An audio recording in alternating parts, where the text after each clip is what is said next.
Warning, the following video contains spoiler and allows you to say, "Is that a JoJo reference?" Hey guys, this is Steven Chong, and today I'm going to talk about the greatest superhero movie ever made this year. And of course, I'm talking about Batman. But not just any not ordinary Batman, Batman Ninja.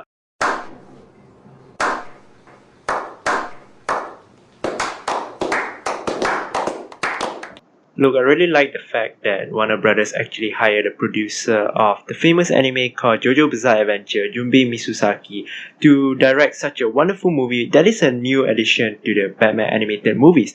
But the thing is, the English writer of the movie, Liu Chu and Eric Garcia, admitted that they wrote an entirely different script, causing the movie to have an entire different story. So today I'm going to talk about Batman Ninja the movie. Now, before I continue the video, I'm going to warn you again, this video actually contains spoiler, so if you don't want to be spoiled, I don't recommend you to watch this. So without wasting time, here we go. Alright, so now I'm going to talk about the first 2 minutes about the movie. So the story started as Batman is fighting with Gorilla Grodd inside the building of Arkham Asylum while Catwoman narrates, explaining this movie would be one of the craziest adventures for Batman.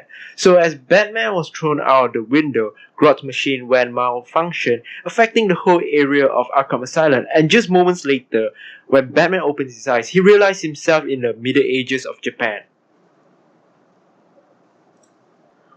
Now let's talk about the things that I love about the movie. First off, the plot. It's really interesting that how Batman suddenly appeared in Japan in the Middle Age, and now he has to figure out on how to go back to the present with the help of his allies like Catwoman, Alfred, all the Robins, a monkey, 2 monkeys, a bunch of bats, an army of monkeys, and some locals who happen to be found by Nightwing and have learned the art of ninjas. While Batman almost got defeated by the Joker due to the limit of his weapons and gadgets, he also found his true self on becoming the Batman that everyone wants him to be. Pretty cool. Finally, the last thing I like about the movie is the soundtrack they use. Every time there's a soundtrack coming out, you would know something intense is gonna happen. And like when Joker sent his army to take down Batman, most of the soundtracks are amazing, especially when Batman decided to use his ninja techniques against Joker. This all probably makes sense because the composer is also the same guy who created JoJo Bizarre Adventure Stardust Crusader opening theme, Yugo Kanno. Just listen to this 15 seconds of opening. It's just too damn good, man.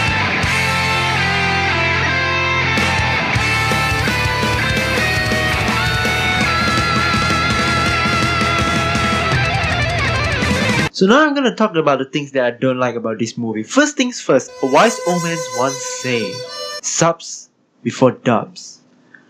And there's a huge reason behind it. The dubs of this movie is actually very horrible, especially when they form Lord Joker Megazord. You can actually taste the cringe, man. According to the internet, some people was actually quite disappointed that the Joker was also not voiced by Mark Hamill, but by Tony Hale.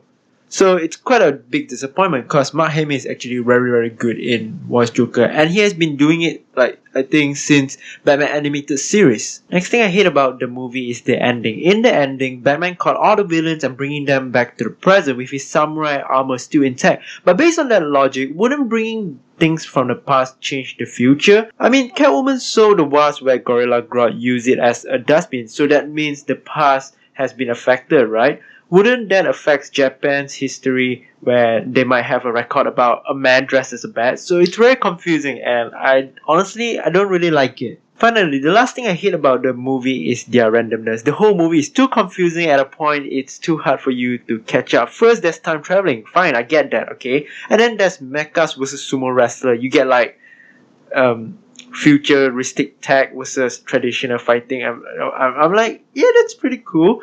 And then you got ninjas, then later you have giant mechas, and then further on you have sword fights on a roof, and then later you go back to the future again. I mean, I kind of get the idea because the director is also the producer for the JoJo series. I mean, some scene is just too weird, So honestly, I don't like the randomness. It's not my type. In conclusion, the whole movie was great, but it can be a little bit too out of context. According to IMDb, the rating of the movie is only 5.9 out of 10, and honestly, I think that is just right. So I hope you guys enjoyed this video and you have something to correct. Please do comment. After all, you guys might be right and I might be wrong.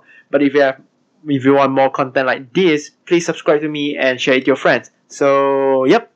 Bye!